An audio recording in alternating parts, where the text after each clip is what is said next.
Di sebuah rumah kecil di pinggiran kota, saya Heller, dan saya sedang mengerjakan sebuah proyek yang luar biasa, besar.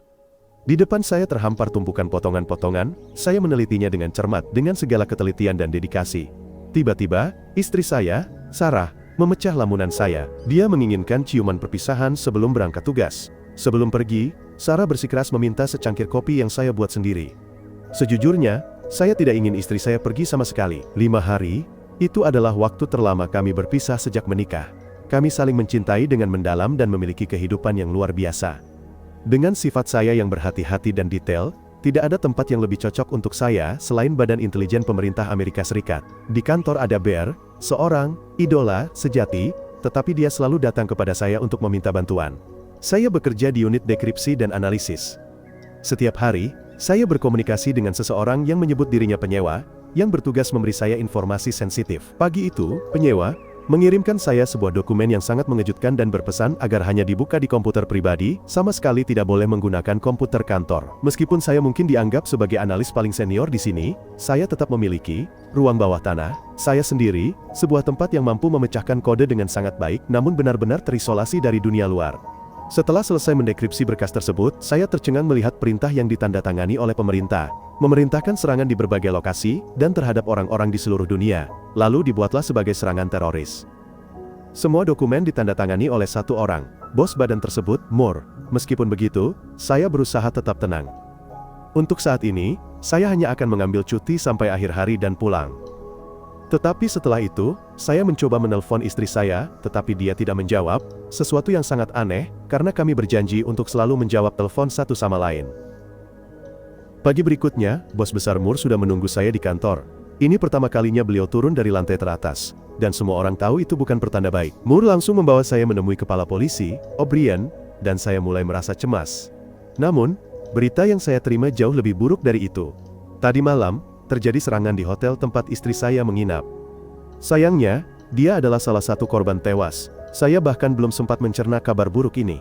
Carlos mengantarku pulang. Seluruh jalanan kini penuh sesak dengan wartawan yang siap menggali informasi lebih lanjut. Bagi saya, mereka tidak ubahnya seperti burung bangkai yang siap merobek kesedihan saya. Perjalanan dinas selama 5 hari kini telah menjadi perpisahan abadi dengan orang yang saya cintai. Namun, saya bukanlah tipe orang yang hanya duduk diam, menunggu jawaban. Keesokan paginya, saya sudah berada di kantor Moore, meminta untuk mengetahui semua yang mereka miliki. Seorang pria kaya berdasi bernama Caleb, yang juga seorang analis, berani menyuruhku menyerahkan pekerjaan ini kepada para profesional. Aku mengingatkannya dengan suara serak bahwa orang yang meninggal adalah istriku, dan aku tidak bisa hanya berdiri diam tanpa melakukan apapun. Berkat ucapan pemicu itu, aku diberi cuti beberapa hari. Moore ingin menjauhkan saya dari komputer, tetapi ada sesuatu yang mengatakan kepada saya bahwa ini bukan sesederhana itu.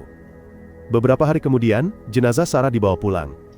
Hanya ada 2 korban tewas dalam serangan itu, dan keadaan kejadian membuat saya merasa sangat mencurigakan. Di dalam tas istri saya menemukan sebuah hadiah, sejenis kotak teka-teki, yang Sarah rencanakan untuk diberikan kepada saya ketika dia kembali. Setelah menangis sampai air mata saya habis, saya kembali ke kantor dan terjun ke dalam pekerjaan. Ada sesuatu yang mendorong saya bahwa dalam file-file yang diberikan oleh penyewa, saya dapat menemukan petunjuk atau tanda tentang apa yang telah terjadi. Hanya dalam beberapa jam, saya telah menganalisis seluruh serangan itu.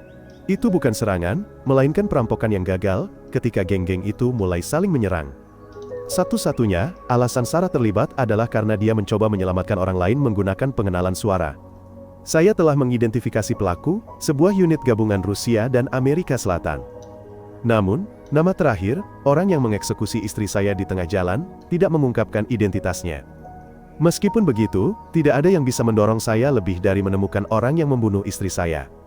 Saya membuat replika 3D, yang akurat dari jalan tersebut, dengan menggunakan perspektif dari semua kamera, dan mengumpulkan informasi yang cukup tentang wajah objek. Namanya Horst, seorang tentara bayaran yang buron di selusin negara, dan dia memiliki kerabat di London, tepatnya di sebuah kafe yang sering dikunjungi wanita itu setiap pagi. Hanya dalam 1 malam, saya berhasil menyelesaikan apa yang tidak bisa dilakukan Caleb bahkan dalam seminggu. Gretchen, kerabat Horst, adalah petunjuk terpenting saya saat ini, dan jika saya ingin menangkapnya, kita harus bertindak cepat. Namun, alih-alih melakukan itu, saya malah dikirim ke terapi. Ketika diizinkan kembali bekerja, saya mencetak semua dokumen yang dikirim oleh penyewa, dan langsung menuju kantor Moore untuk konfrontasi. Saya punya cukup bukti untuk memenjarakan Moore dan Caleb. Perjanjiannya sangat sederhana. Saya ingin membunuh sendiri orang-orang yang membunuh istri saya. Jika tidak, kita semua akan pergi ke neraka bersama. Setelah membuat pernyataan yang berapi-api, saya hampir tidak bisa berdiri tegak, tetapi sekarang saya sudah terlanjur, tidak bisa kembali lagi. Pagi berikutnya, saya mendapatkan apa yang saya inginkan. Moore menyetujui kursus kilat yang akan dipimpin oleh Morpheus sendiri. Ah, tidak. Di sini dia lebih suka dipanggil Henderson. Sementara saya belajar membunuh, Caleb juga sudah mulai bertindak, mengumpulkan tim untuk meninjau setiap langkah saya di kantor. Mereka perlu tahu di mana saya menyembunyikan cadangan untuk menghancurkannya. Tetapi mereka tidak menemukan apapun meskipun sudah mencari. Moore kehilangan kesabaran dan memerintahkan Henderson untuk membunuh saya.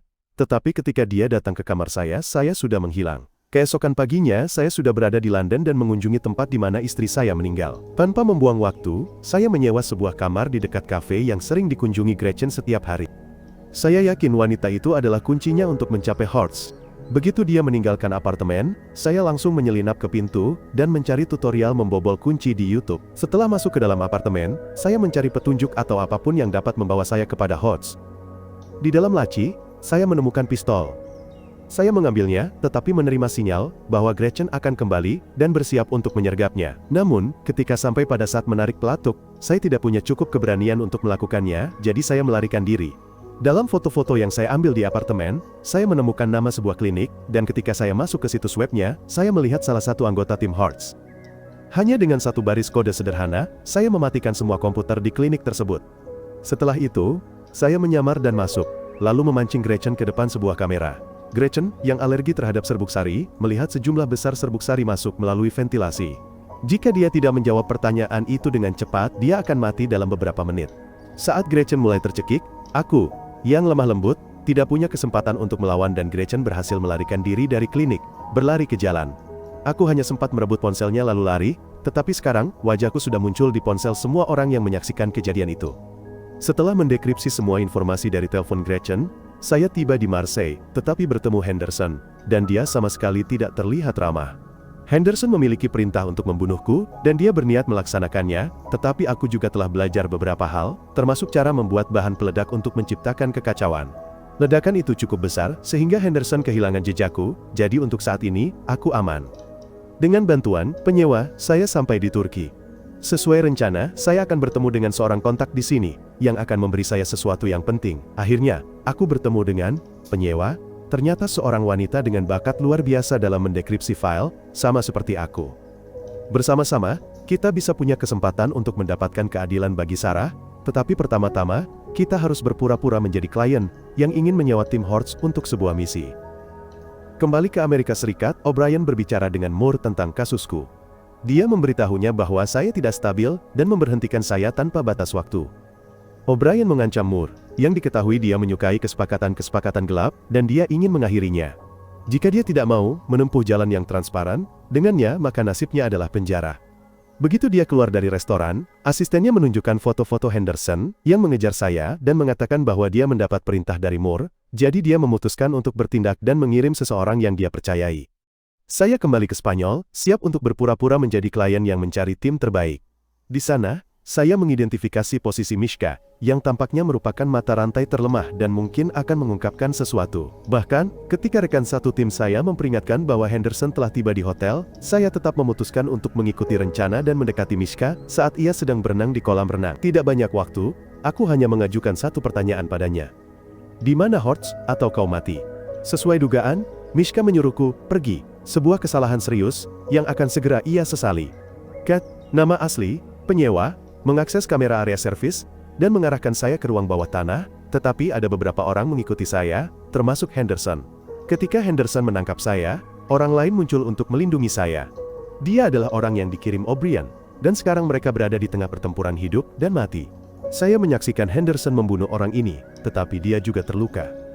Merasa kasihan padanya, saya berusaha membantu, tetapi Kate memerintahkan saya untuk melarikan diri karena anak buah Moore semakin mendekat. Meskipun kami berhasil melarikan diri dari hotel, malam itu tim Caleb menemukan tempat persembunyian kami, dan mengirimkan unit untuk melenyapkan kami. Kate memiliki jalan rahasia, dan kami melarikan diri dengan melewati bagian bawah rumah-rumah, dan lorong-lorong. Ketika unit tiba di rumah, jejak Kate telah dihapus. Namun, Sebuah perahu menemukan kami dan melepaskan tembakan. Melihat darah di kaca depan, aku tahu Kate terluka, dan aku segera mengambil alih kemudi. Setelah melaju sekencang mungkin, aku berhasil lolos dari para agen. Tetapi Kate tidak selamat, karena lukanya terlalu parah, dan aku terpaksa meninggalkannya di dalam mobil, lalu melarikan diri dengan berlari. Setelah menyaksikan kematian istri saya dan seorang teman lama, saya masuk ke mode pemburu, dan menemukan anggota lain dari kelompok itu. Dengan beberapa rudal palsu, aku berhasil memancingnya ke dalam perangkap. Jika dia melepaskan pegangan dari tutup bunker, dia akan meledak berkeping-keping, kecuali dia mengungkapkan lokasi Hortz. Meskipun orang itu mengaku segalanya, dia adalah salah satu penjahatnya, dan saya tidak pernah berniat membiarkannya hidup. Hortz adalah orang yang sangat berhati-hati. Markasnya terletak di sebuah pulau nelayan kecil, yang hanya bisa diakses dengan perahu, dan dia mengendalikan hampir semua rute. Menggunakan ponsel orang mati itu, saya mengetahui kaki tangannya sedang mengangkut barang ke Hortz. Sekarang saya hanya perlu bergerak diam-diam, dan mungkin akan menemukannya. Satu-satunya masalah adalah saya baru saja berpapasan dengan Bear, yang sedang melakukan pekerjaan rahasia, dan tahu apa yang saya lakukan akhir-akhir ini. Bear menyuruhku untuk mengakhiri ini, dan pulang, tapi aku tidak bisa melakukannya lagi. Rumah itu bukan milikku lagi, Sarah tidak ada di sana lagi. Akhirnya, Bear membiarkanku pergi. Dia bisa berpura-pura amnesia. Tapi begitu saya pergi, seseorang menyerang saya dari belakang. Ketika saya terbangun, saya telah dibawa ke sebuah kapal di tengah lautan, di mana Hortz sudah menunggu. Di sana, saya mengetahui bahwa Hortz selalu bekerja untuk Moore.